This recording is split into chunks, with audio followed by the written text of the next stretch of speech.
Today I'm joined by Dan, who is the founder of MetaMask, which is a popular browser plugin with over 1 million users. Dan, I kind of want to jump right in and talk about the future of the economy because your MetaMask is a browser plugin for Ethereum, and you're kind of in the financial space. So can you speak to that a little bit? Yeah. So since your listeners may not be like crypto savvy pros, the browser as it exists today and the internet today doesn't have payments built in. There isn't a like economic center to the internet. Instead, what you've got your traditional banks, and then you usually got your credit card, and now increasingly you've got like Apple Pay and Samsung Pay like gradually integrating into the browser. But what there isn't is like a universal kind of portable notion of paying things. And so what we did with MetaMask is we took a cryptocurrency, Ethereum, and Ethereum's more versatile than Bitcoin before. It had this one innovation where instead of just being a single currency, it's actually this platform where you can write smart contracts. And I don't know how much we want to get into that, but they're basically these publicly verifiable programs, and they can be new currencies themselves.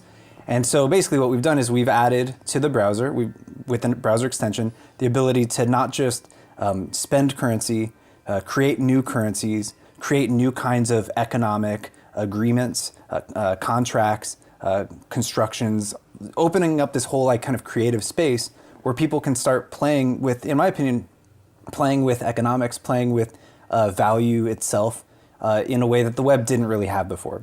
Okay, so sorry to interrupt, but how does this differ from like PayPal? Because when I interact with PayPal, it feels like it's happening through the browser. Yeah. So what distinguishes PayPal running before MetaMask came along? When was MetaMask founded? Oh my, I think it was 2015. Okay. So we're going like on to 3 years now. Okay. Yeah. So could you explain that a little, or is that getting too technical? No, that's totally fine. Like PayPal, you are spending normal money and it's going through this company. So you deposit some money in them, and then vendors who want to accept PayPal, they put a little PayPal button and it links to their PayPal account. And so when you pay somebody on PayPal, it's really PayPal saying, oh, $10 from you, managing $10 the from ledger, me. basically. They're managing the whole ledger and all of Okay.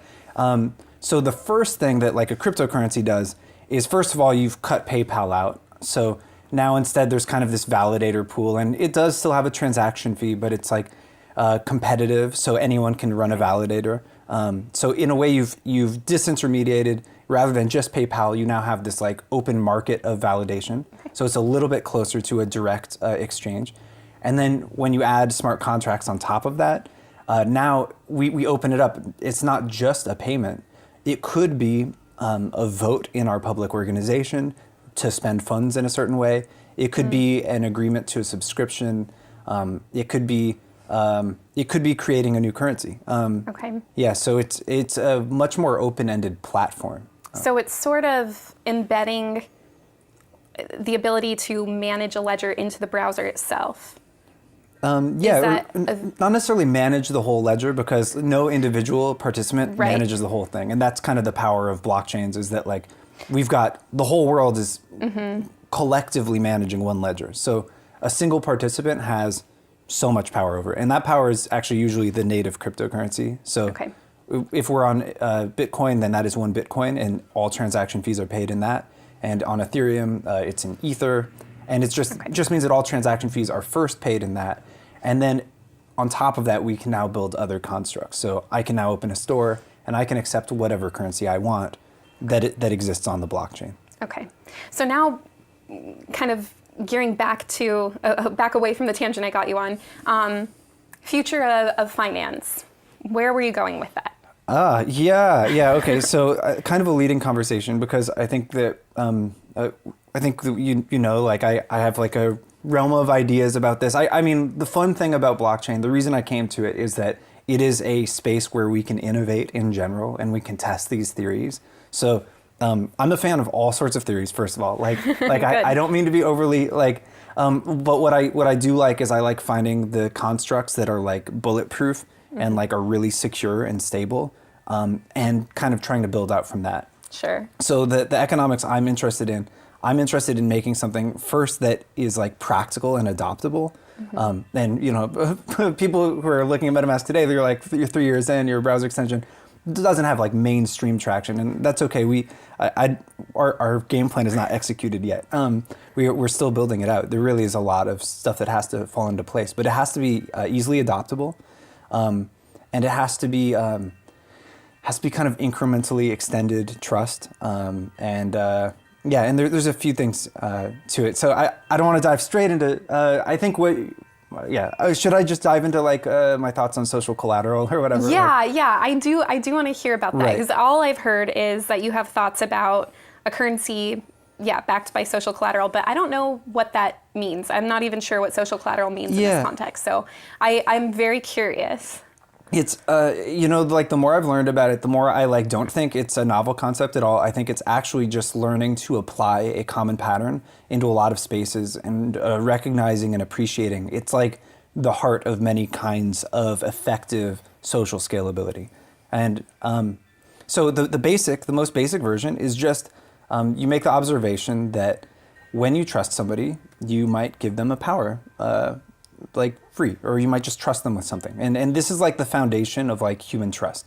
So if we're trying to build a large society or a new organization or whatever, the thing that it all hinges on is like who gets power, like who gets a key to the door, who gets to come in the morning. And then it extends to financial things, who gets a paycheck on a regular basis, who gets the company car, who gets access to the server, right? And actually in computation, this stuff has all got like a very formalized model. It's actually two different ones. There's the object capabilities model, and then there's the actor model. They basically describe the exact same things. It's like we are actors in a system, and we can share capabilities with each other. And when I share a capability with you, like I give you the key to my car, you have autonomy over that power. Like it's not me just like telling my car like you're allowed. Instead, you have the ability to share it with somebody else, and they could share it with someone else. So there's actually this. The key to a car is a very powerful thing because it's actually a transitive trust thing. Like when I give you the key, I'm not just trusting you to take the car out. I'm trusting you to do whatever's needed with the car. Like you could take it to the shop, you could give it to somebody else on short notice if needed, and things like that. Where this starts to play into economics is that once you have established networks of trust, so like in normal life, this happens all the time. We do it on small bases. We do it with a key. We do it with just very common things, knowledge even. But when you take it onto the blockchain, we start being able to automate degrees of it that are unprecedented. So, for example, you can authorize people to spend any of your resources. Like any resource that's on the blockchain can be automatically extended to someone. So I could say, you have permission to withdraw $1,000 from me if you ever need it. And as long as like we have like a social understanding of like the terms of that, I can put that on the table. And that's something you can't do today. You can't do that with the modern banking system. Well, you can add people to an account, but you have to like go in, you have to sit down, you have to have a meeting, you all have to sign papers and stuff. And it's not very transitive. So I can grant you that permission. You can't grant that permission to someone else. Okay. Are you talking about just like fungible, liquid, cash kind of goods, finances, or are you talking about kind of a future of, I don't want to say barter, but like physical goods? Yeah, I am leaning towards the camp of this applies to all things. Okay.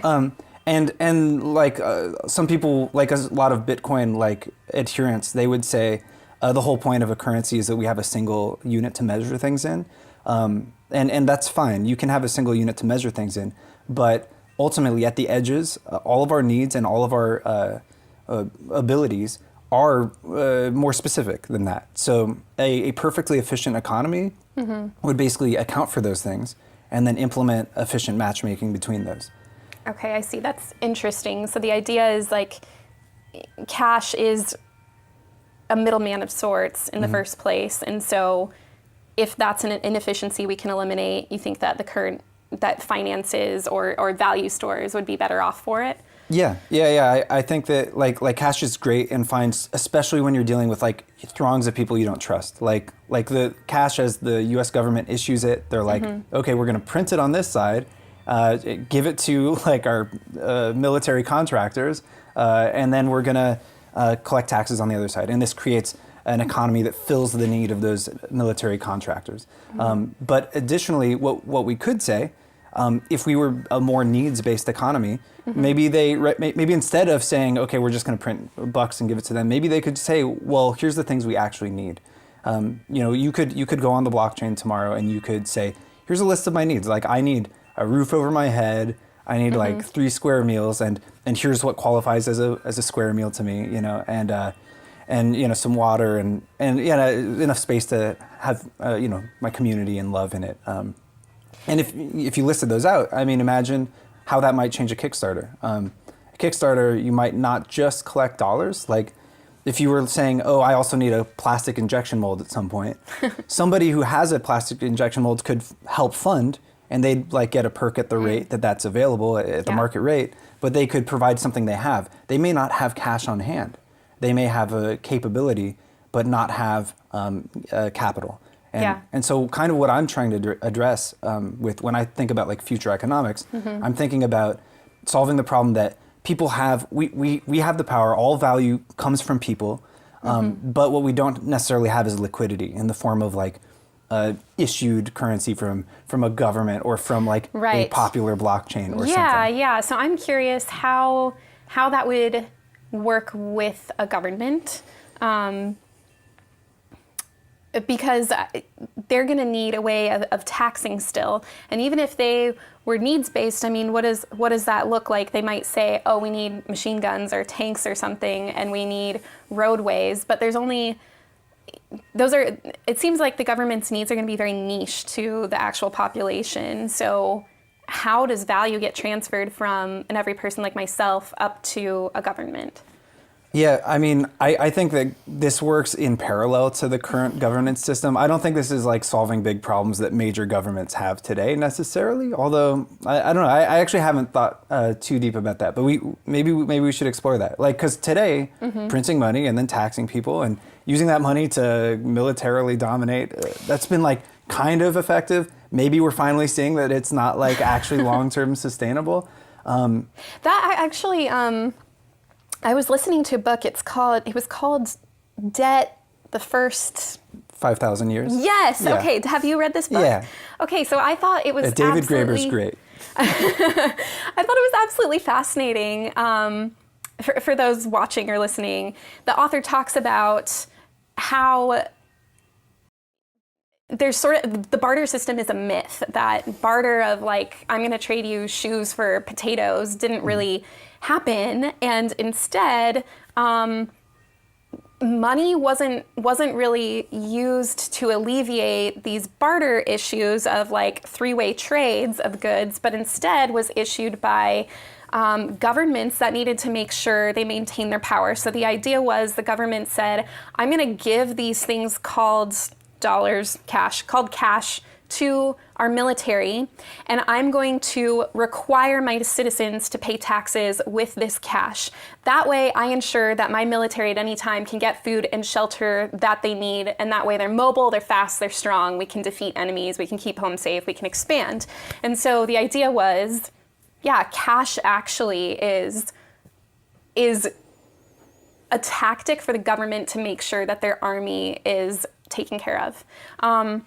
And so that's kind of what was running through my mind when you were talking about these goods. I was practically quoting it. Yeah, you were very much talking about that, which I'm sure is why that came up in my mind. Yeah. But that's sort of where I'm coming from and wondering, like, my goodness, they might be able to say these are my military's needs, or these are even just our needs as like in municipalities, like we need roads, but it seems like that's going to be a challenge, and a government is not naturally going to give in and be like, oh, well, this is a better system, and people are going to just transmit goods to one another that they need. Oh yeah. So I do not think of this as something where, like you said, not to replace cash altogether. I don't think of it as a way of negotiating with governments. I totally think of this as a way of, like, one of the other criteria I have for like a future economics is it needs to be able to, so it has to be easily adoptable, and it also has to like be able to gradually displace until it maybe contests existing power structures. So for me, it's not so interesting to be like, oh, well, what if the government represented their needs as tanks instead of dollars? Because they're still making tanks. What I'm interested in is people who don't have access to capital right now, who maybe aren't making tanks, who aren't part of that loop of the military economy as much, and letting them wean off of it. So right now, as long as you only transact in dollars, then you are definitely part of that. Like, I think of it as an electric potential, right? Like, they're printing it on this side, they're taxing it on this side. So if you're not part of that loop, like you have to be in that loop at least your tax percent, right? So that's how much of your money you have to acquire from that loop. So what I'm interested in is, first, how much of every person's economics can be weaned out of that loop? How much can we create like local or peer-to-peer economies where the less of your day-to-day transacting is participating in that effective war machine, the more you are, there's a variety of benefits. Like, first of all, I think that you have the potential of effectively creating capital, because one of the basic things that you get to do on a blockchain is you can make new monies. And I think that monies are basically promises, right? So originally the Fed was all gold and silver, and now it's just kind of general tax redemption promise. But if individuals print money representing their promises, the things they can do, they're willing to do, you've now created the potential for collaboration that is peripheral and completely supplementary to any other economies that exist. So maybe I say, oh, well, I can definitely mow a lawn, right? And I'm willing to print, full-time years of lawn mowing credits right now because I just need to get by. I could have an open sale, and it's possible that if I sell, my tax rate worth of those in dollars, then I'll be able to cover my money while also accepting potentially currencies just representing my basic needs. I like where that's going in theory, but I still want to push back in practice, because anytime a store of value trades hands, the government wants to get their hands on it. Yeah. And you can't, if you're giving out even like gifts of high value are taxable. Commodities are taxable, even though they're not fiat. And I was actually talking to the founder and CEO of Era about this idea of, a decentralized kind of marketplace of goods, where we're talking about communities coming together and saying, I need a ride to the airport. Can somebody give me a ride to the airport? And sort of this system of sharing of goods and services. And because it's never cashed out into fiat currency, in theory, it's not really taxable, it's not really income, but the government still has major problems with these systems and they take them down. I don't have examples of this, but it has happened historically. Yeah. And so I'm just not sure that this kind of a thing is going to come alongside fiat and that it'll play nicely with the government. As soon as you start, I guess sort of the controversial place I'm going with this is it possible that the government does rely upon people who aren't necessarily in that loop of wealth that you're talking about? So we're talking about people who are, at poverty line or close to poverty line, certainly in like lower classes who might not have liquid currencies but do have needs. Does the government actually rely on those people to maintain its power and enough cash flow?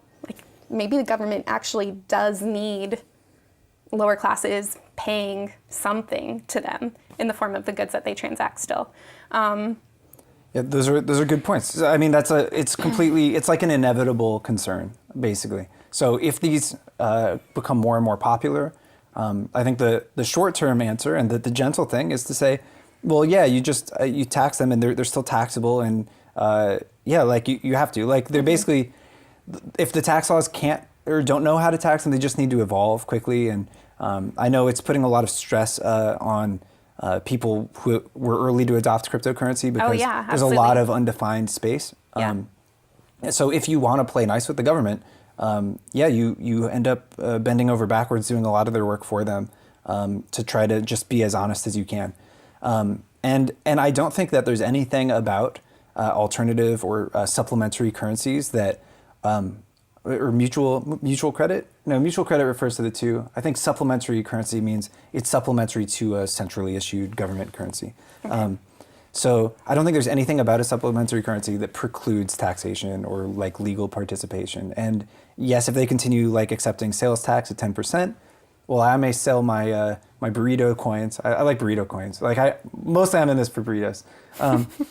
But if I sell my burrito coins, when you redeem them, like I would owe 10% of that to the government. And presumably I would need to have a secondary market where I'm accepting them for dollars so that I can pay that, you know, they may not even care exactly how I get the dollar. Yeah, so there's definitely big open questions about how the taxation would be implemented, especially when, like, if my local promises are not fungible on a larger market. Like, what if I, you know, I'm just like, I'll pick up around the house. Like, you know, like if you imagine the most microcurrency, like the smallest agreements you make with someone, they're effectively untaxed, right? Does putting them on a ledger suddenly make them more taxable? That would be like a scary dystopian version of it, because it's like when I open the door for you, like do I have to like now open a tenth of a door for the government or something? Like, you know, like if we accounted for everything, all the kindnesses that we ever exchange for each other, it would be like monumental. So I think there's an increasing gray area that even the most legal interpretation of alternative currencies would have to confront eventually. Okay. But then there's the harder answer where it's like, also, the cryptography and the technology is simply enabling increasingly private agreements. And so for people who don't want to play nice in there is like a growing number of options for them. And there's not really, there's not an easy answer to that. There's like auditing and stuff, but like, you know, the IRS is like getting its budget completely drained year after year. So that becomes like increasingly difficult and hard. So those are kind of like the two way, like either it iterates really fast and people become very honest, or there's going to be some parallel economies that effectively live outside of the space of normal taxation.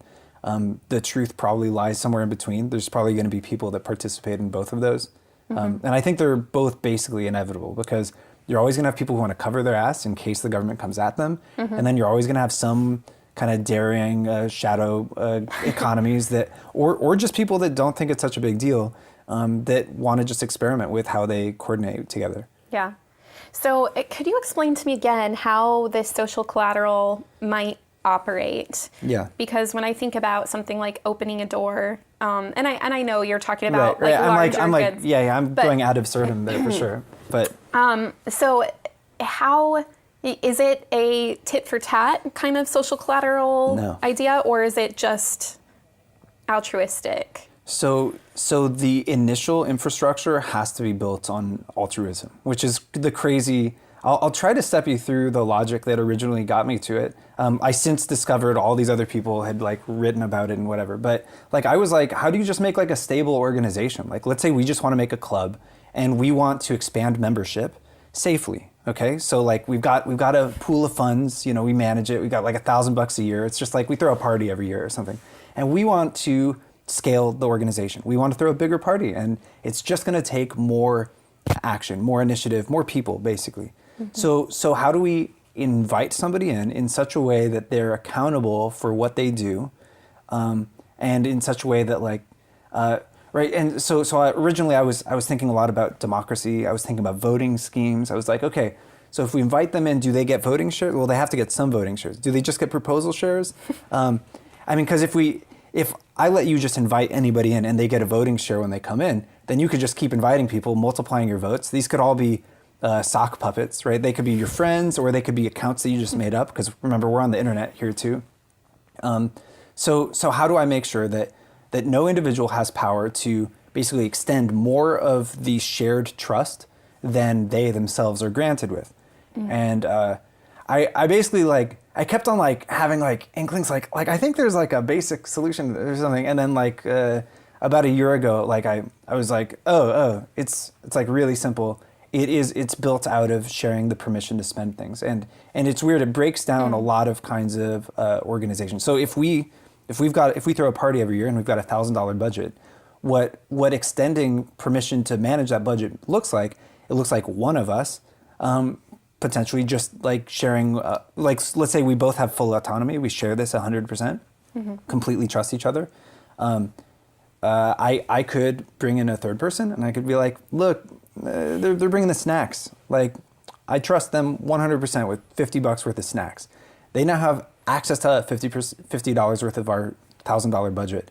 And there is nothing that they can do that will, like, as long as my relationship with them is worth more than $50, like, so this is my friend, like we hang out every once in a while, like, I don't think he would burn me over $50. Like, as long as that holds true, then there's nothing, there's no side bribery, there's no number of new accounts that can be made that can basically drain our pool. And so the key here is that the organization scales in proportion to the trust that we have with people.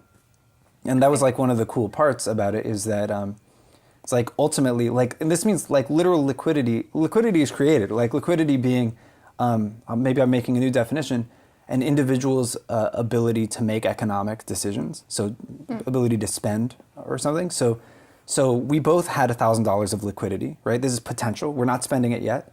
And now somebody else just gained $50 of liquidity. As long as they're trusted to spend it well, like they haven't depleted our volition at all. We've actually just expanded total liquidity. So now if this could be, the thing is used wrong, this can also be the fabric of like pyramid schemes and stuff, because what you can do is you can be like, well, there's a deal. If you pay to join, say, then I'll occasionally extend some to you, right? And you can make these weird reciprocal deals that are not substantial. And people have to recognize that, like, if you're paying for a friendship or something that's like not sincere. So how do people enter into this type of a system? Because you're not, when you add somebody to your $1,000 budget account, you're not adding to the value in the system at that point.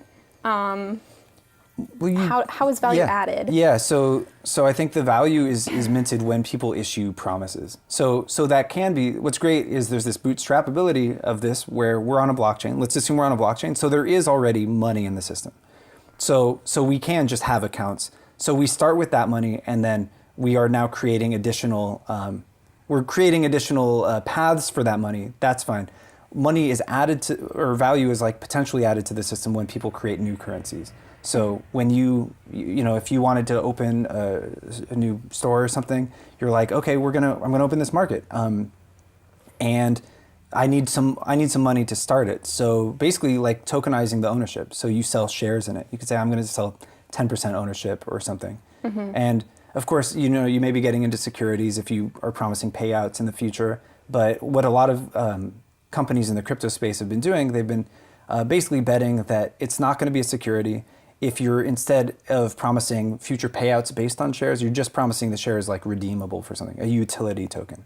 So if I open a coffee shop and the tokens are worth cups of coffee, right? That's probably not a security because they're like, they have a fixed value. Right. I might sell them at a discount up front because that fixed value is adjusted for the likelihood that I am successful in opening a coffee shop.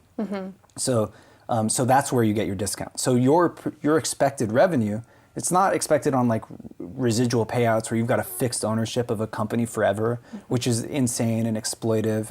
And I think the kind of like parasitic relationship that modern finance has with new ventures. Instead, you sell to whoever you want to, maybe friends and family first, you give them whatever discount you want. And they simply, their profitability is simply the discount you gave them for taking the risk on you. Okay. And what happens, is value taken out of the system when a person fails to deliver on a promise?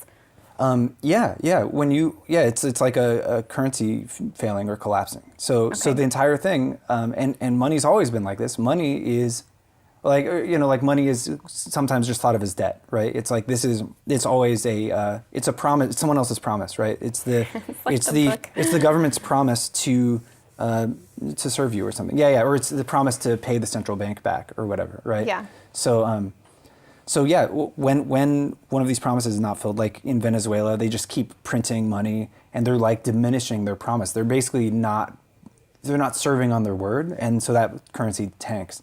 And so this scheme does rely on individuals taking on the same responsibility of central banks, which like you might be like, oh, I'm not sophisticated enough to run a central bank. You're like, actually, it just means keep your fucking word. Like, that's all. That's what running a central bank is. It's making promises and holding up on them. What about on a micro level? Yeah. I would hope that the person who's failing to keep their promise is, well, I think I would hope that the person who's failing to keep their promise would be more negatively impacted than the system broadly, not just distributed Yeah, equally. you would hope that. But if you buy in on somebody's untrustworthy promise, then yeah, you're liable for that. That's just like, it's not even a property of the system I'm proposing. Like whenever somebody tricks somebody else, the person gets tricked. That's what happens. And this is just, what's nice about this is merely a system that like reflects those realities. So you're in the example of a person opening up a coffee shop that you'd mentioned, and they're taking like maybe an espresso machine from somebody who has one, and that's a sort of investment in the business that could be turned around back to them. Are you suggesting it operates kind of like venture capital with startups today, where if you invest in a startup and the CEO just like takes off with the money and doesn't actually start their business, obviously the venture capitalist has lost their investment and that stinks, but part of the negative social trust aspect with the CEO in this example is they're just not going to be able to get venture capital again? Yeah. Okay. So the venture capital is clearly a really tough game, because what you're doing is you're meeting a stranger and you're deciding how credible they are. Yeah. One of my favorite things about this scheme is that you can use it to basically graph trust relationships at all scales. So it works really great at the micro scale. Like if you mapped a family's trust, you would have this incredibly dense trust network, and it adds like very high economic velocity or whatever. But when you if you use the same graphing technique to look at a VC, they're going to try every single method they can. So if they have a mutual friend that will vouch for them, like that is a form of social collateral, because they are putting their word on the line. Like, so if you're applying at my VC firm and Mark's our mutual friend and he's like totally credible, if I take his word and then you bail on me, like it's going to damage our relationship. Yeah, the collateral is that. So the way that these systems like give full guarantee is only when you're like chains of trust to people. The value that's being used. Wait, you're collateralizing your relationship. Your relationship needs to be worth more than what you're transmitting otherwise. Right. Anything other than that is dangerous gambling, and that's kind of what VCs are doing. And that's fine. Like there's place for that. People can do whatever they want with their abilities and resources, right? Like if you're really good at sizing people up, looking them in the eye, figuring out if they're credible, that is super valuable, because what we need in I think society is basically the ability to form trusting bond relationships, the ability to create promises and get all the things done that we need to get done, because ultimately we have massive challenges like as a species. Like for me, this always like kind of comes back to like climate change, where it's like, why can't we coordinate around this? And it's like everybody's like playing chicken, waiting for somebody else to budge on it, and nobody trusts everyone else to do their part. Right. Like it can be hard to see like the path from here to there, but like what this ultimately is about is how do we build these bonds between each other where we're willing to make promises and hold them. And that's the groundwork that I think is greatly facilitated by blockchains, basically. Okay. So the difference that would set sort of like China's social credit system apart from this type of a system is really just the decentralization component, right? Yeah. Okay. I mean, each person gets to decide how they trust everyone else however they want. And that includes the Chinese government. Right. They can choose whatever algorithm they want to evaluate everybody. Oh, I'm sorry, I touched the mic. They can, okay. I'll say it again. They can choose whatever algorithm they want for evaluating people's credibility. And the tyranny in that situation is not so much the fact that they're going to evaluate credibility, it's the fact that they're going to use it to decide how they treat you. That's the tyranny. They're in a tough situation because they don't really know you, but so they're going to use every signal they can. It's similar to the VC game. Right. It's like, how do you trust a stranger? They're going to just massively aggregate all data, and then they're going to give you a score. And that is that's frightening and tyrannical and scary, because we know at our heart that there's something more fair and even, and we shouldn't have to censor the way we speak for it. And I think that ultimately building social bonds, it sounds like too simple. It's like a lot of times I feel like I'm giving the spiel again, but it's because it's like too simple. It's like, wait, just keeping your promises. Yeah. Like make promises to each other, and as long as you have as long as you are holding your promises that are of sufficient value to a community, then you should be adequately supported.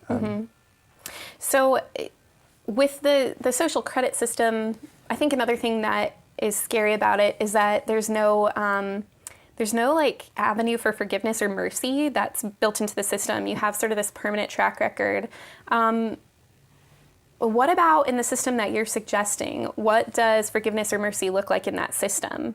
Yeah, it's great. It's completely built in. Like it's almost the default. There's always chains of human relationships. So in the situation where you're opening a coffee shop and I've got an espresso machine and I'm not sure if I can trust you, and then Mark is like, oh yeah, no, she's not going to wreck your espresso machine. Okay, now let's say I lend it to you and an accident happens. There's a fire and it's destroyed.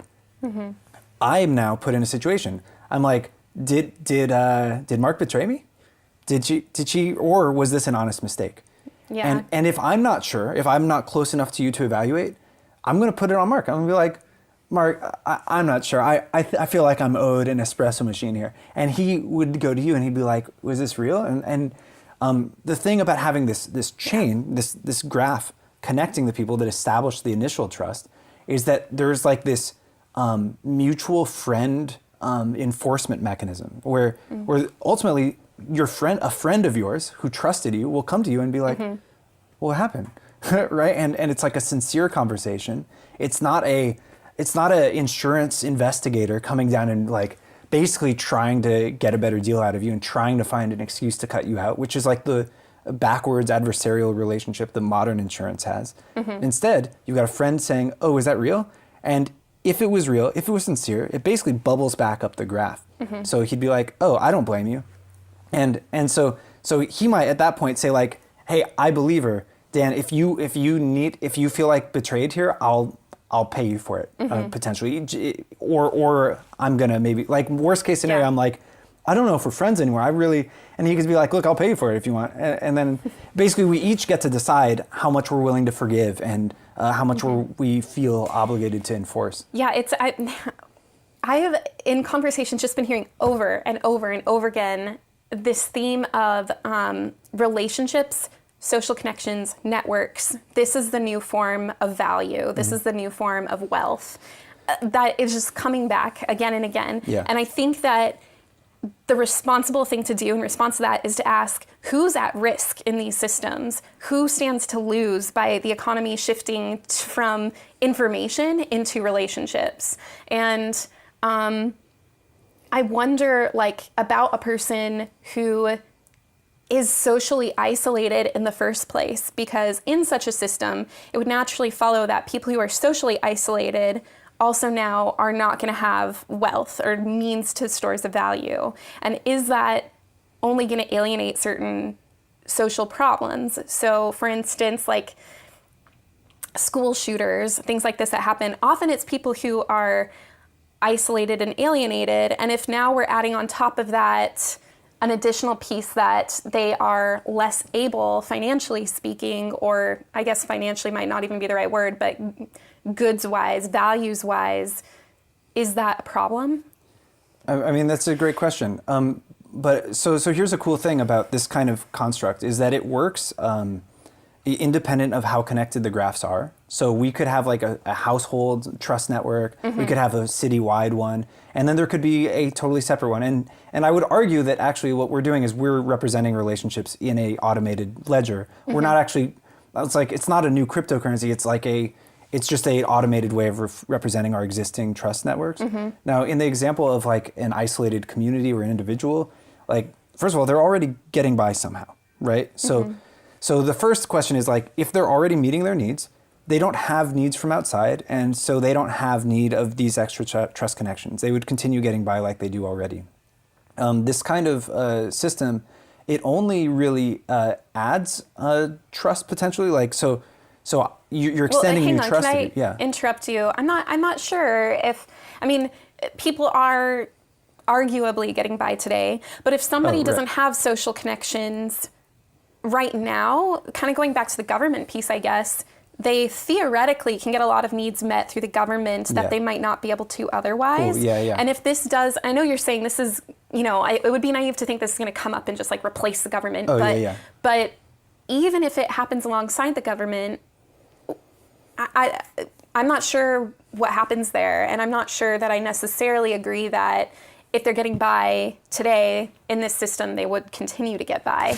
Okay. Yeah. And sure. And I was also like kind of dismissing it in the context of, well, maybe this isolated community is getting by. So let's instead take the example of underrepresented communities. Okay. This is probably a way more interesting topic anyways, right? Okay. So let's look at communities that today don't have access to capital.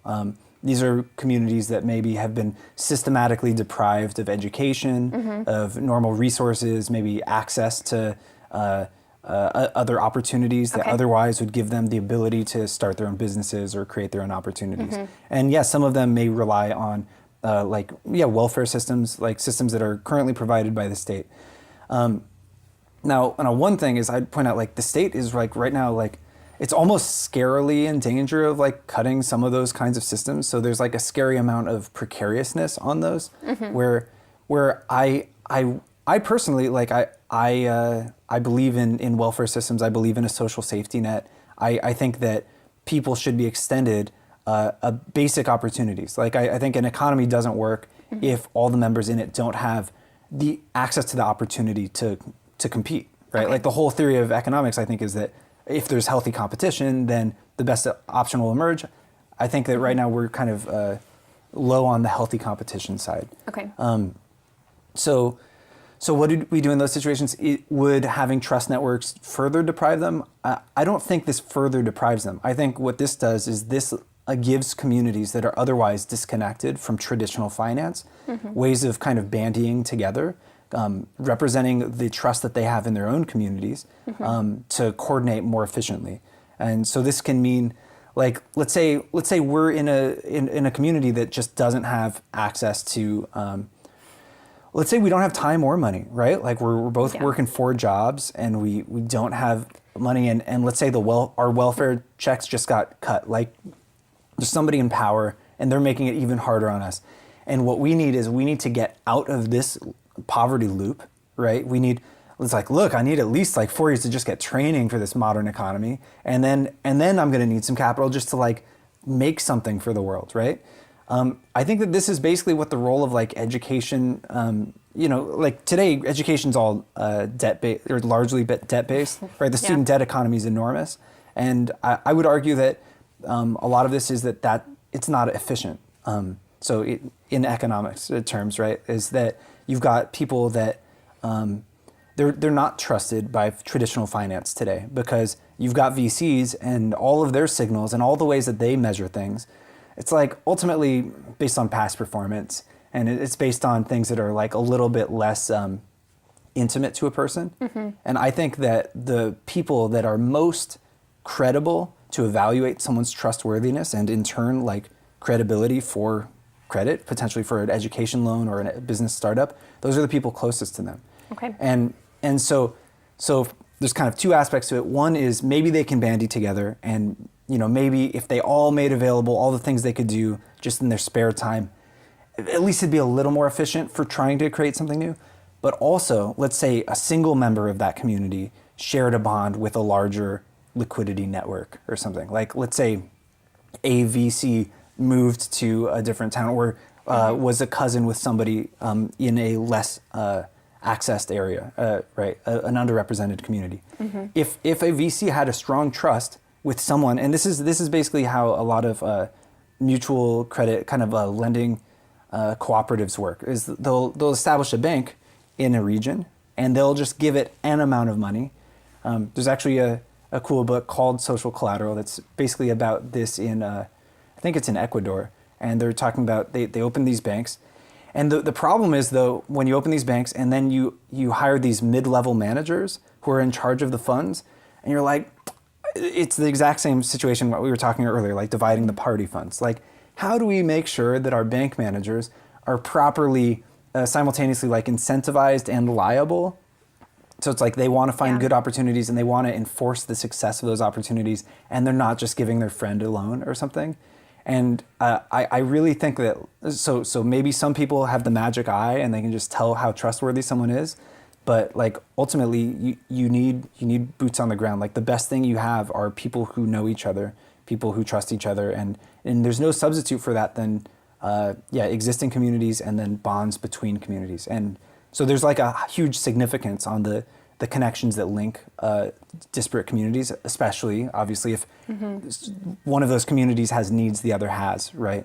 Yeah. You need a connection for reciprocity. Do you think in a lot of these decentralized social systems, things I've been hearing talked about, I've never discussed with anyone the problem of like mob rule, but it seems that would be kind of part and parcel with becoming decentralized is the problem of mob rule. And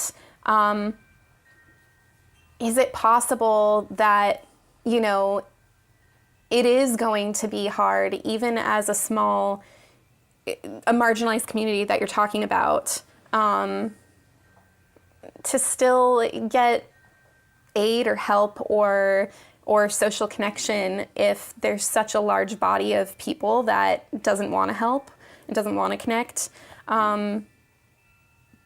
What do you think? I mean, maybe there's probably realistically always going to be like a couple of people you can help, but in the situation of mob rule, it just seems like that would slow down progress so much that it could be problematic. Yeah, I think maybe I need to like expand on the kind of mob rule you're talking about, because like for example, in a democracy, there's like if we're doing a majority democracy, there's like a fundamental flaw of tyranny of the majority. You can, if you get 51%, you can vote to screw the other 49%, and then you subdivide it again and do it again until you basically got a dictatorship. And this is like exactly like how Hitler rose to power, is he just kept on isolating subgroups, turning everyone against that small group, basically depriving them of rights in this society, and then rinse and repeat. Hence that famous poem, like first they came for the communists, then they came for and so this is a basic problem with democratic systems, I think. And so that's part of why I'm interested in ones where you take the individual volition within the group. So like, it's like people may vote to cut all the social services in the world, but I might be willing to give, what I can, each month. Like, even if somebody's like, oh, look, I can afford like $2, $5, whatever.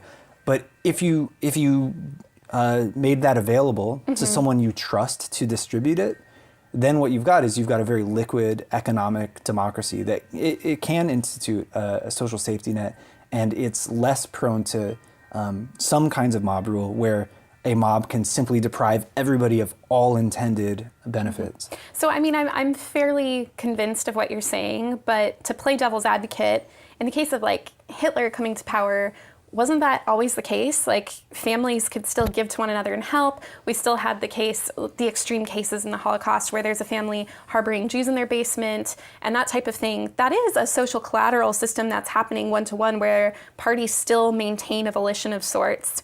So just for the sake of playing devil's advocate, couldn't we argue that a social collateral system naturally does exist and has existed, but we still get this problem? Yeah. So, I don't think that it does. Yeah, it's not a new solution. I almost try to preface with that. But what is new about using cryptocurrency to empower it is we can encode. So rather than me having to like, hey, Mark, you good for this? Or like whatever, we can now have like, if we encode it digitally, we can basically have this global ledger that encodes not just like a one-person hop. We can potentially encode like multi-person hops, and you can potentially have a very large graph. So we could bridge large distant connections, and it could be instant. So rather than having to have lots of individual conversations, you can reduce it to potentially a very small like app-like confirmation. Like, yeah, sure, that it looks like that fire was an accident. Yeah. And by reducing that friction, we increase the power of these already kind of fundamental human trust relationships. Okay. And so if you're right, and this does become the future, do you foresee any problems with it? Like, what do you think will be the biggest challenges? I mean, one of my apprehensions is things like social safety nets, where how do you make sure enough is going to it? Like, because it is like, I feel like this idea could, like, it's like my biggest fear is it only takes off among very selfish people or something. Like, I guess it does, it almost fundamentally can't, because it's built on, like, well, it's like, sure, your house is yours and no one can step on your property, but who would you let, and so on and so forth. So sharing capabilities is foundational to it. If people were too tight with their sharing their abilities, then it could, I don't know, like, that's the way it would fail. It would be like, oh, like people actually didn't share enough. So I think that this only would work kind of in tandem with like a kind of cultural shift where, like we were saying, like people have to basically learn how to be a central bank, and that there's two roles in that. It's like you have to keep your promise, but also you have to make promises. So I think that's maybe part of what today people try to not do. Like when people hodl cryptocurrency, what they're really trying to do is they're trying to stop making promises. They're like, you know what, I got enough. They're like, shouldn't this be enough? Have I done enough, everybody? You just buy what I have. Like, it's like what you have, it's like on a digital ledger, it's like imaginary money. Like we have there's a lot of work to do, and hopefully it isn't all just like serving wealthier people. Hopefully we can free up some of our shared interests to work on some of the bigger shared issues we have. Yeah. And I mean, do you think that is a problem that is likely to occur, given that you are seeing, do you say hodlers or hodlers? I said hodler, but yeah, like for people who are not in the cryptocurrency space, hodling, it's like a joke. It's you're saying hold wrong, and it's a cryptocurrency investment strategy where you just buy your Bitcoin and you just hold it. It's a commodity. Because you believe that the commodity will only increase in value forever, because can only ever be 21 million Bitcoins. Therefore, they can only increase in value. Mm-hmm. They're, of course, completely neglecting demand, where it's like, look, if it's not useful to people, then it's, it's like, your graph, it has to be divided by demand. And I think that people's natural demand will always be in their own interests. So, for example, if I'm trying to introduce you to my new cryptocurrency app, you're not going to give a crap if it's like, just put money into it and then I get more money. It's like, it's got to be like, well, what's in it for me? And like, I think crowdfunding is a great metaphor for it, because we've already got that. It's kind of like a cultural foundation where we're like, oh, if I could say, look, with this app you can crowdfund easier. Kickstarter doesn't get a cut. They don't get to censor or decide whether you get to fund, because today, Kickstarter gets to decide, and they have like very specific requirements. You got to have perks. You're giving out swag. You're not giving out promises for your future services, which I think is like this fundamental thing. Before I was a programmer, I owned a screen printing business, and I had a moment where I needed to buy a machine. I just needed liquidity for this. It was like a $3,000 upgrade. Okay. And it was going to let me massively increase my productivity.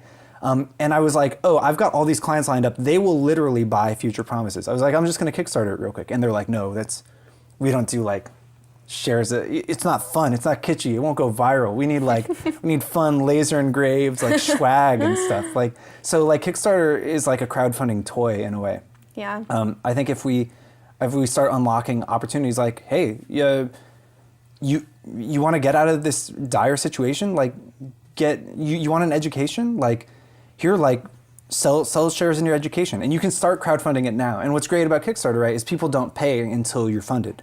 So even if you've got like nobody trusting you right now, you've got a standing desire to go to school, or you've got a standing desire to open that shop, and you can just be gradually accumulating people's promises to support you if you did it. And so those standing promises, I think, are really the big kind of leap in the economics here, because rather than, no longer do you have to line it all up at once. No longer do you have to get all your funders in the same room around one table and have them all sign in front of a notary or something. Now you can just gradually go to people that trust you first, and gradually branch out, get a little institutional capital. They may be more interested when you're like, look, I've got my community has all pitched in. Look at what they've put in. Like, I think that would be a really powerful signal, even for VCs. I think even traditional VCs would like having that groundwork to work within, because all they really want is to make a better investment anyways. And if they had that infrastructure, now they're freeing up more of their capital to be credibly invested. Like, potentially they could take smaller revenues because they're taking smaller risks. So I think that there's a great amount of value that could be potentially unlocked like quickly with a smooth enough onboarding and with selflessness and like a desire to help out your community. But although it does still work if you're like revenue sharing, right? Like yeah. So and just going back to like the idea of whether you had mentioned that there might need to be a cultural shift that takes place in order for this to allow for like social safety nets and so forth. It seems that usually, well, I shouldn't say usually, but to date, my understanding is that most people who are adopting a lot of these blockchainified systems tend to be voluntarists, tend to be people who don't necessarily like welfare systems. Maybe that might be overstating things a bit. Yeah. No, I think there's a huge vein of like crypto libertarianism. And actually I think they co-opted the word crypto anarchy, even though I think anarchists are a little more into like social safety nets or like helping each other out, mutual aid. I'm a bit of a voluntarist myself, although I don't identify as libertarian in that like, I don't know. I think there's like some dirty assumptions to me it feels greedy, and it's like a weird way of like looking adversarially at the world. I think that libertarianism or sort of this new threat. Oh, okay. Yeah. Okay. But I think that so this social safety nets, let's say they were dependent on people's goodwill. So that requires some new blood. It means not just the crypto libertarians have to be into this. It means you have to have people who, like, for example, would donate to a charity if they trusted it. And I think there's probably a lot of locked up capital there, like because charities, there's almost like this dirty reputation. Like charities, like, oh, that's like you like open a charity when you want to like launder money or something. Like, isn't that like what Trump's like probably going to get impeached over? Like, it's like you're misusing campaign contributions, basically. One thing that blockchains let you do is create actually transparent financial organizations. Okay, sorry, I have to back up. I think this is hilarious and fascinating. So you're suggesting that crypto libertarians are actually the anarchists to some degree. Well, no. You suggested that it's actually worse than anarchy because anarchists at least have a little bit more of a tender heart. Yeah, I do think so. No way, really? Yeah. Okay, no. Expand. I want to hear more about that. I mean, I don't want to like. These are like such old, stale, crusty words that they like barely translate into these new paradigms.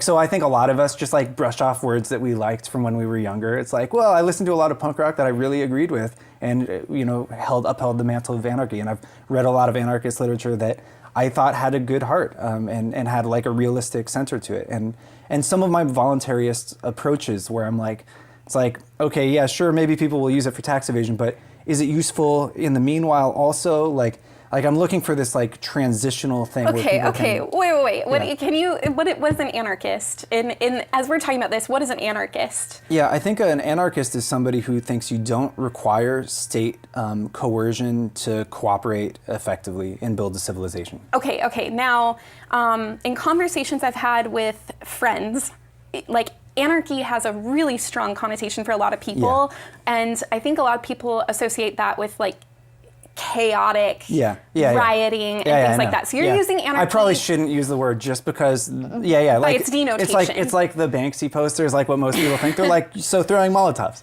Like I don't think most people who use the word anarchy think that that's what it's all about. Although, if you go on Reddit, you might get that impression, and maybe those are sock puppet accounts that are, who knows? I mean, I think a lot of people think of anarchy that way. Yeah, so me you're too. using it in a I should have not used the word. Or something. No, I'm glad you did. So you're talking about... We're taking it back. Anarchy can be like gentle and kind and like voluntarist. So anarchy is really, you're just saying like decentralized operation. Non-coercive, cooperation. Okay, now is the government today coercive from an anarchist perspective? Yeah, of course. Okay, and Yeah. so... It's like the taxes are used to build a military mighty machine. Okay, right? so an anarchist today might see the government as a sort of like, might makes right, I'm a gang, I get to collect taxes from you, or Right. I'm throwing you into my pit called a prison. Right, right. Okay, so that's how an anarchist views the government today. Now, anarchists you're suggesting they don't think the government should coerce it, but they do think they should have the power over their own purse strings to say, I'm going to donate to this charity or not, and that they tend to do that? Yeah. So I don't know. I don't know if I want to go down I'm probably not well enough read to fully articulate all of anarchist thoughts. Okay, sure. But also, granted, you're not representing yeah. anarchists. I'm trying to understand where you were coming from when you made that statement, because I have never heard anything like that. I don't, and I'm. If you hold that belief, I'm guessing a lot of people hold that belief. No. I think I'm a total fringe on that. I think more people that I like are adopting the term solar punk for what I'm describing. Solar punk. Yeah, it's like we're gonna make a new thing and it's gonna run on solar and we're gonna have robots and UVI. Right. Okay, so solar punk just referring to like clean energies and like automation? Yeah. Okay. All right, so now, if it's okay, Yeah. I'm going to steer you back to... Yeah, please. Yeah. I don't want people to go in, because the worst thing you can do almost with these new opportunities is align them with some heavily baggage carrying ideology. Sure. So in many ways, it's just the worst thing. And really it's a bad habit of mine to use any words that have triggers for other people. Okay. But can I still back up and dissect this a little bit, Sure. but gently? So people who are moving into this decentralize that, let's blockchainify this, let's try to kind of get rid of the middleman in the form of a bank and possibly in the form of government. There are two different breeds of people, as you're suggesting, and they all kind of are, not necessarily all, but many are libertarian in feel, and voluntarism is something that is in common. But among voluntarists, there's sort of two camps. And there's one that's really self-centered and one that's really just in it for autonomy's sake. I want to be an autonomous actor versus I want to be autonomous because I just want to hodl all my goods for myself. Yeah. Okay, this is a good... tell you what, I think I can articulate one of the things I think is hypocritical about libertarianism right off of that. Okay. So libertarians believe in property rights. They believe that their property is theirs and that's an inalienable right. Mm-hmm. And they also believe in minimizing the government. They think that their property rights are somehow separate from the government. I think the vein of anarchism that I'm kind of drawing on there is property rights are totally a function of the government. They're enforced by the government by coercion, and everything that you associate with that you're hodling, your little fortress, all of that, it's actually being enforced by the government. It's as much as you think that your gun collection is what's keeping you safe, it's your property rights are protected by the government. So I will grant that I don't know how. So I don't know that I would identify as libertarian. I probably identify as classical liberal, which is pretty similar. But I don't know about property rights for physical goods. I do think it's super hypocritical that libertarians are all about intellectual property. I don't even know what that is. That definitely is government intervention for an idea that's really just, information wants to be free. It wants to propagate and be replicated. And if it's no skin off of your back for somebody else to take that idea, I don't understand why intellectual property is such a big thing for libertarians. I don't know, like physical property rights, I can kind of still be on board with that, because if somebody takes a physical good that's finite in nature, there is a loss of sorts happening, as opposed to information, which, as you know, I kind of like these additive-only systems. I think that information is something that lends itself to being additive-only. But anyway, I'll grant that, but keep going. Oh yeah, where next? So property, a lot of mine, I try to just reflect realities and try to create effective systems within those. So your intellectual property point, I totally agree with. In my kind of voluntarist crypto world mindset, and if you want to make money off of ideas, your best way of doing that is it's probably something like an auction for initially revealing it, because once it's out, it's out. Or if you do share it, you have to share it, well, what do you know, kind of in a trust network, right? Like you share access to it. Yeah. But that access is only as restricted as the trust is credible. You can't really charge for access. I mean, sure, JSTOR is still managing to for now. We're coming for you, JSTOR. You will pay for Aaron. Okay, but like, you know, like as an ultimately, academic, I hate how closed off journal access is. It is a plague on the planet. And it's hilarious because I think that all of that started because of print. Again, this is going back to the finite goods problem. I think that journals started closed access and started being hyper competitive because they only had so much space to mail out this physical thing they had to print. Right. And then they got entrenched. And then they got, and then it. they're like, oh, we don't know how to adjust to a new business model where we can just, like, our good can be distributed at marginal cost. And they just haven't adjusted that it really needs to become open access. Right. They're basically a monopoly. And and the thing is, like, I mean, my perspective on it is that, like, in practice, anyone with access to those documents has the ability to free them and liberate them. And there is a movement for that. I recently saw a site with like all these liberated scientific articles, and it was awesome.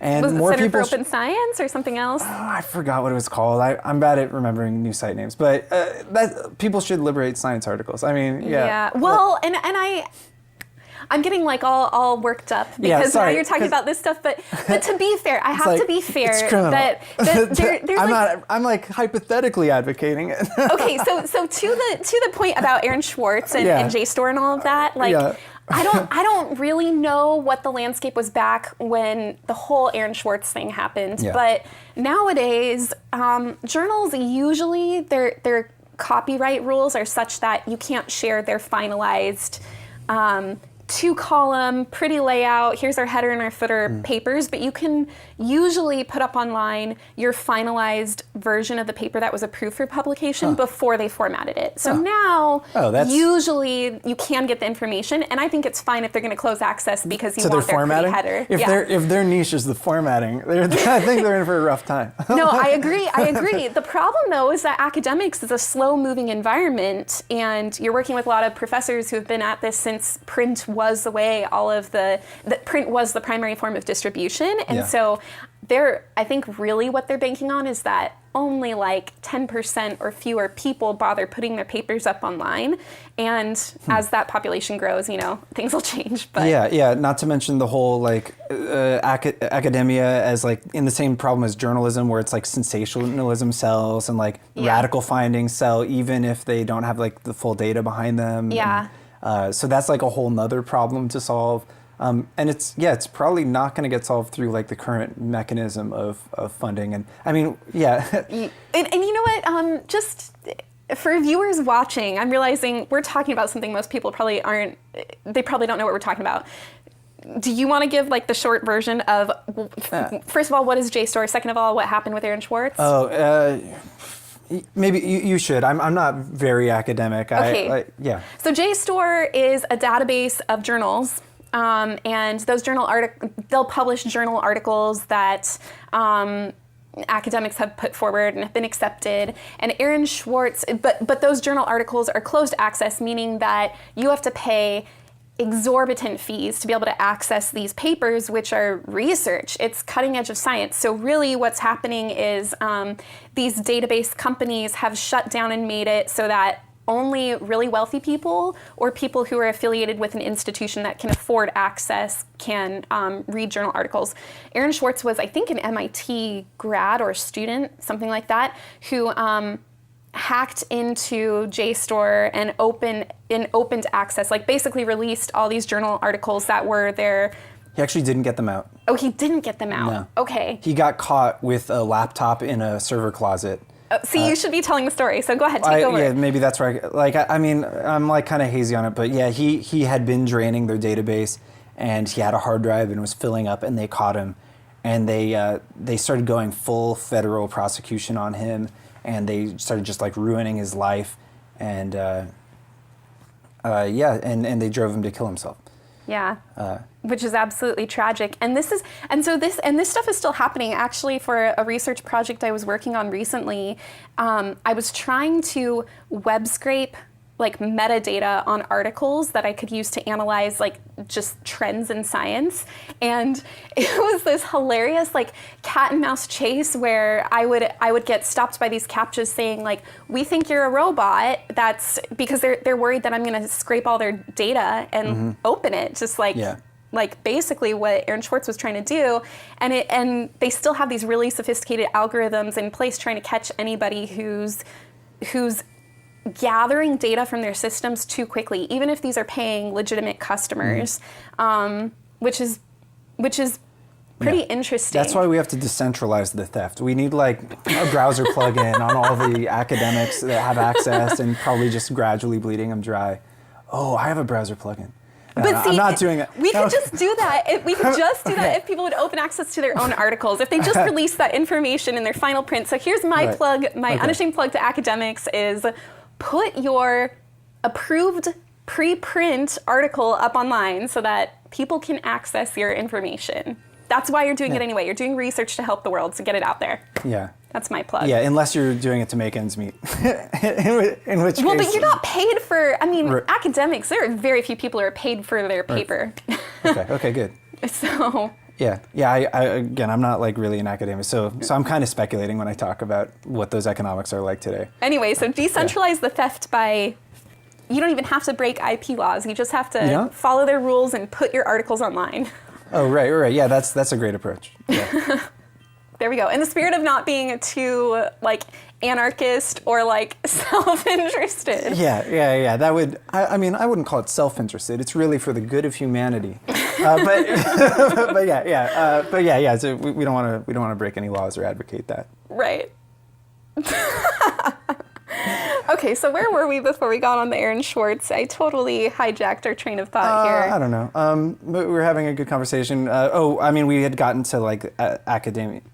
We're talking about the distribution of knowledge, IP. Yes. How IP itself is a libertarian, strangely. Yeah, strangely libertarian value. Yeah, and I do think that a lot of the kinds of property rights that libertarians enjoy are enforced by governments, and that's like fine if you like the kinds of property distribution that the government is enforcing, then like by all means back it as it is.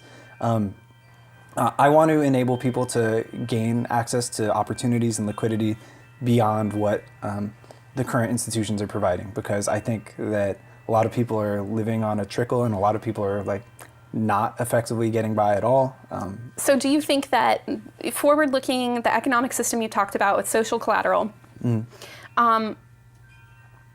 will that, I mean, it sounds like from our discussion of marginalized populations that you do think that this system has the potential to create, to empower and to create a social safety net to some degree. Would you anticipate, what are your thoughts about that potentially, kind of getting rid of welfare systems in the government, not as though no welfare exists, but just as it being inherent in the system? Yeah, I mean, I would just be measuring what's getting met, what needs are getting met. So, I mean, the system as I've laid out is just a collaboration and coordination tool. And I would hope that people use it in part to help provide a safety net to each other. And maybe that ends up looking like a government that, gets an ID from everybody and then makes sure they have basic needs met. Or maybe it just means that like people are taking care of their peers or whatever. That would be like one of the danger zones for me, is that if your social safety net only comes from your current social network, you could get a situation kind of like, what's that website, everybody? It's like you have medical bills, so you go to GoFundMe. Oh, yes, yeah, right? Okay, that. So GoFundMe is like it's like level 1 of social safety net that's peer-to-peer. You're like, and the problem with it is that basically you have to be well connected to benefit from it, right? Like, does GoFunded scrape like transaction fees, I'm assuming? Oh yeah, I think they get 10%. Maybe it's only 5%. But okay, yeah, so it's like a weekly peer-to-peer social. Yeah, exactly. Safety It's like the best peer-to-peer. It's like the Kickstarter of And you have to be well connected for it to work, but that's no different in the system that we talked about earlier. It's not. Okay. Yeah. So it's a good example of the same basic problem. So what the alternative, the one benefit that I think like a crypto-based system would give you is, when you're donating, it can be, in addition to just an individual, you can donate to organizations that are financially transparent. So by being financially transparent, it could be transparent in as many ways as they want. And there are centralized versions of this, like Open Collective today, where they post all their receipts, and so you can generally account for how they're spending it. So I think it would be great today to see more like social safety net-like organizations start up, go on Open Collective, and try to provide what they can. What's cool when you add social collateral is now you add this transitivity. So maybe you don't know who to give to, but you trust me to kind of allocate. And I like researching this. That's kind of a hobby of mine. So I know that this group is pretty good right now. But if the second that they're less credible, then I might divert to another group. And if the groups aren't good, then I'm going to at least make sure that I'm giving to like the people in need that I'm aware of, right?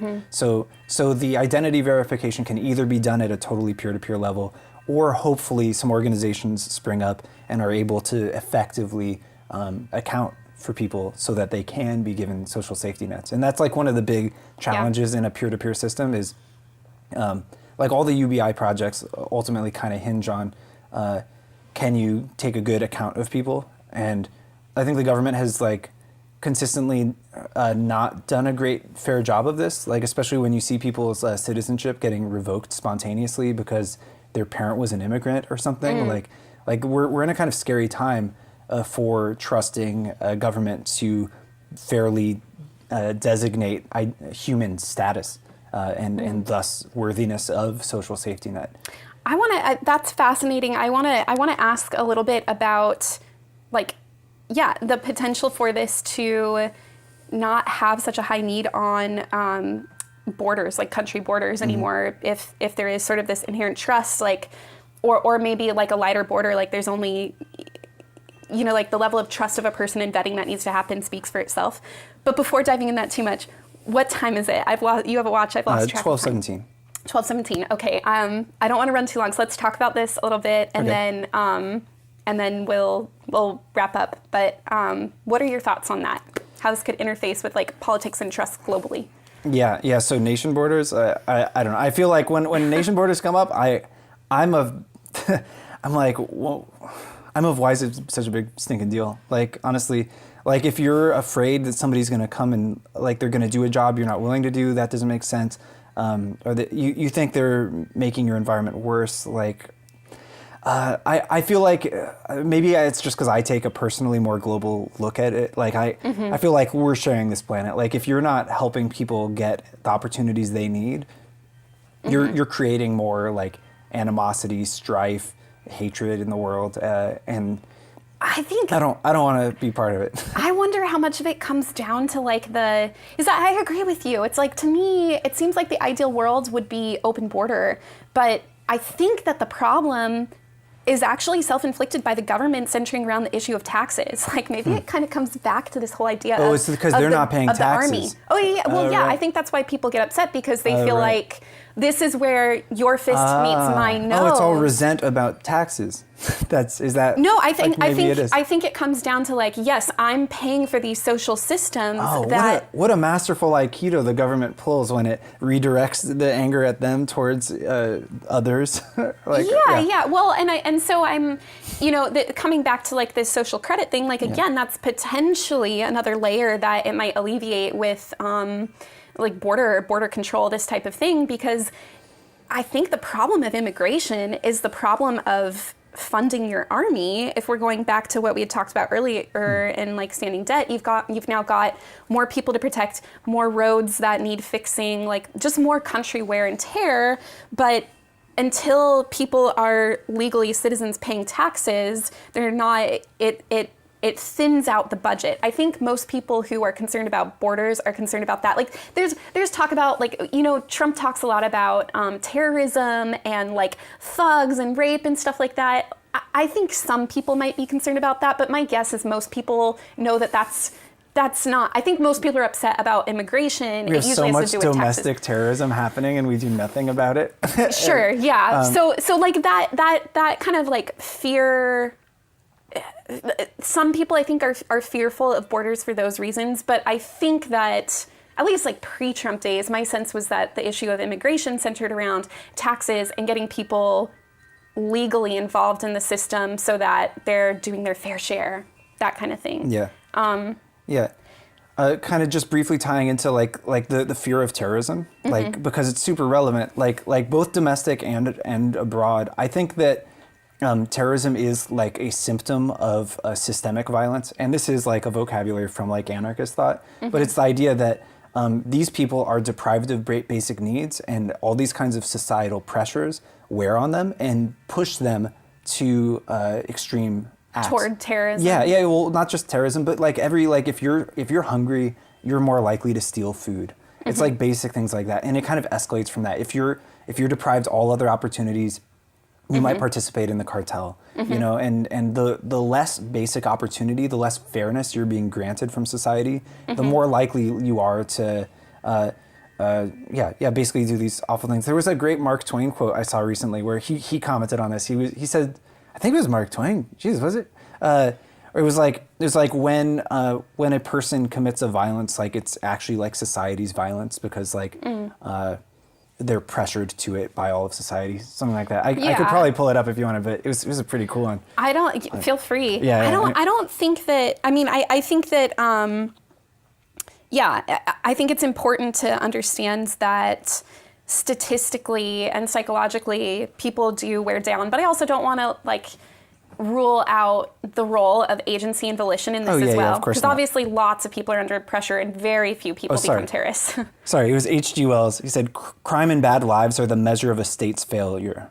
All crime in the end is the crime of the community. Anyways, that was like a cool one. But yeah, no, I agree. I wouldn't deprive individual agency either, but as a person who's trying to participate in a society, I think that one of the best tools we have for combating like desperate actions is providing strong opportunity. Like there's no wall in the world big enough to keep out all desperation if there's enough desperation. So I think that a lot of people ignore that side of the equation. They're like, no, we'll have a really strong wall and we'll have a really strong military. But eventually, if the inequality is strong enough, the incentive to equalize it could potentially overcome like any measures. So I would just say keep account of that other variable, you know? Yeah. And I again, like I wonder how much too of these problems, speaking to a strength of kind of what you're predicting to come, is whittling away at inefficiencies. Because if there's a lot of waste in the transit of value that could be just redirected straight into value, like those things compound, add up, make a big difference.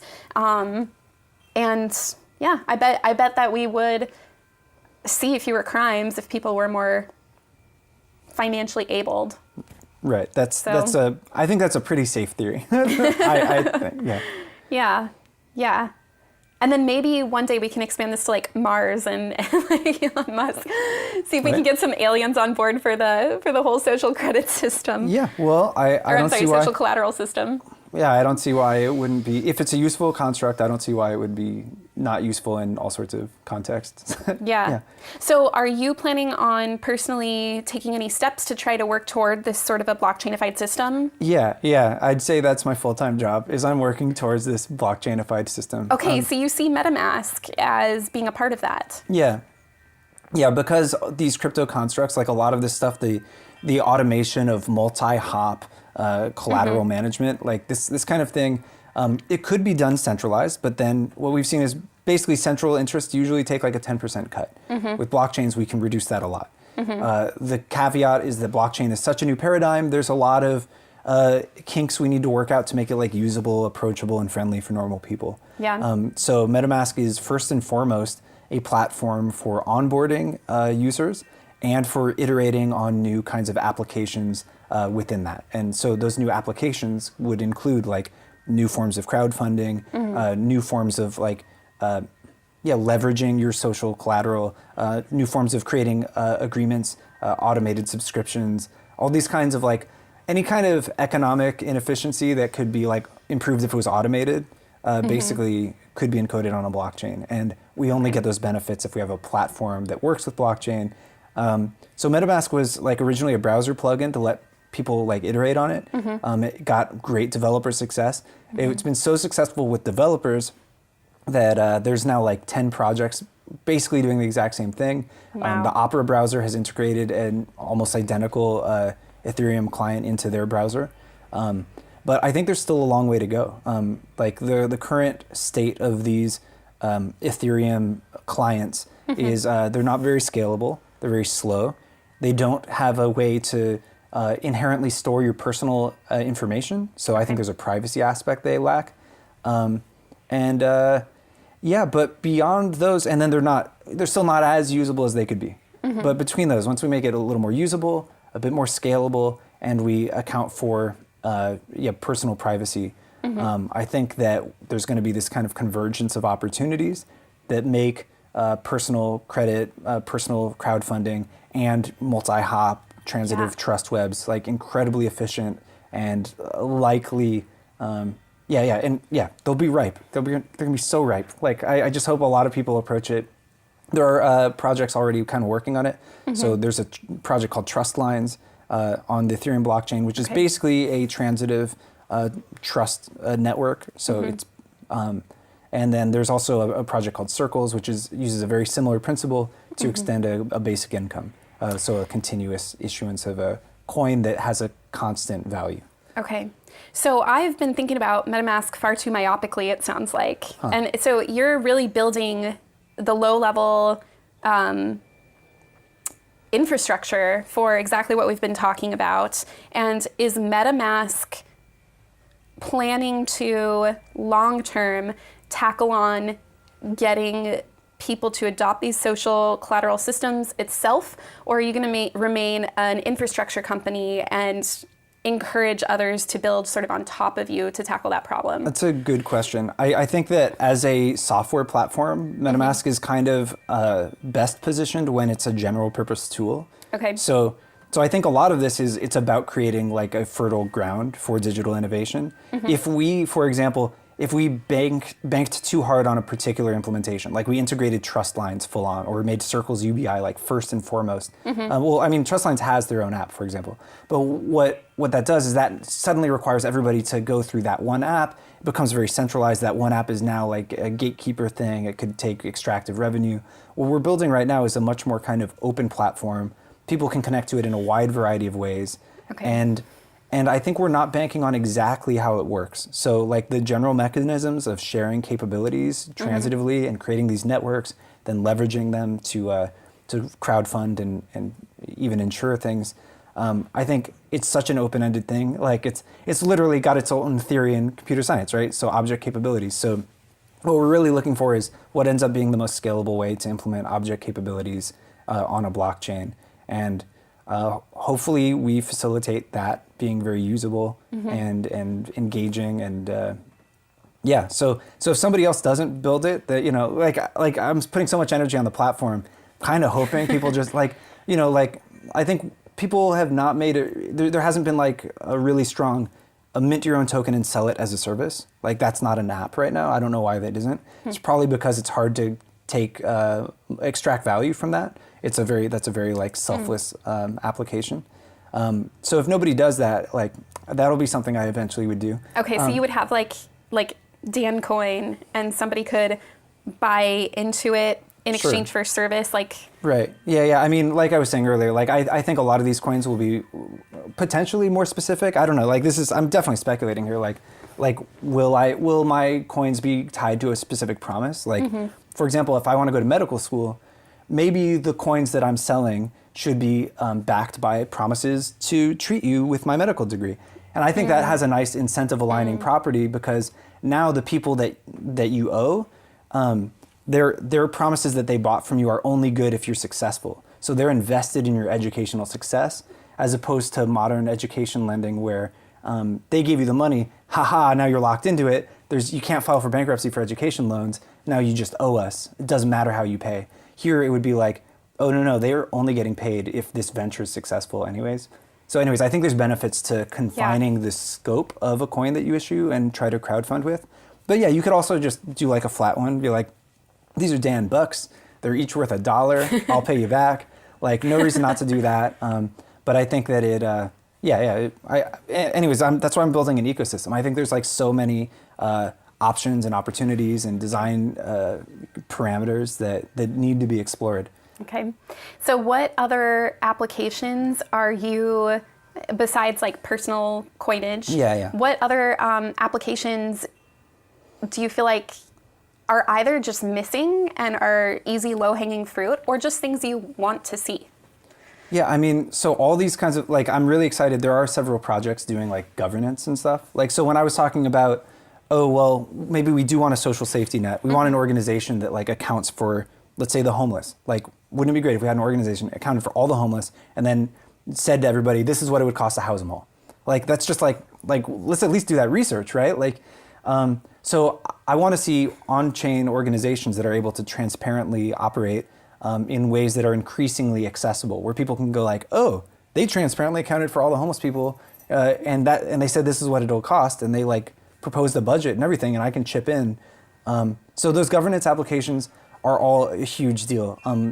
The thing is, governance itself is like a huge idea space also, right? Because so initially they all come with like token voting or like first past the post voting. This is again a huge design space in itself. So social collateral is one tool for like sharing capabilities, but then also sometimes you do have joint organizations and you have to collectively agree on them. And so I want to see more forms of governance implemented. Yeah, and between the two of those, I think you're covering most of what's cool about blockchains to me. You're like, if you're minting new currencies, tracking them, allowing them to empower new kinds of organizations, I don't know what else I could ask for. I guess some fun games. Okay, cool. Yeah.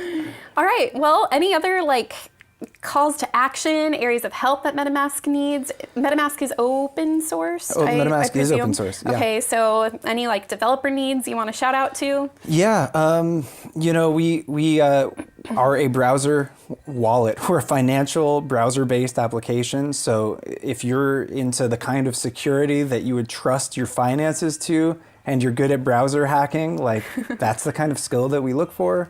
Other than that, this ecosystem is very large. Blockchains are very new. There's a lot of places to collaborate.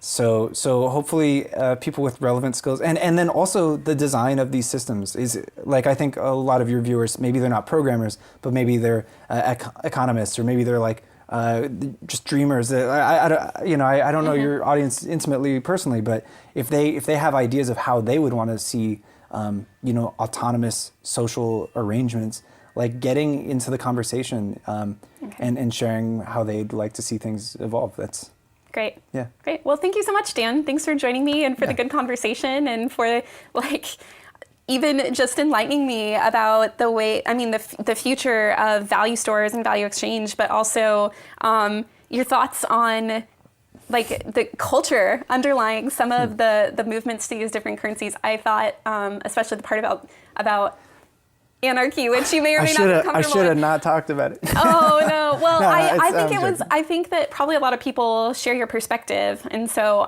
We'll see. it was great. Anyway, thanks so much, Dan. Yeah, thanks for having me.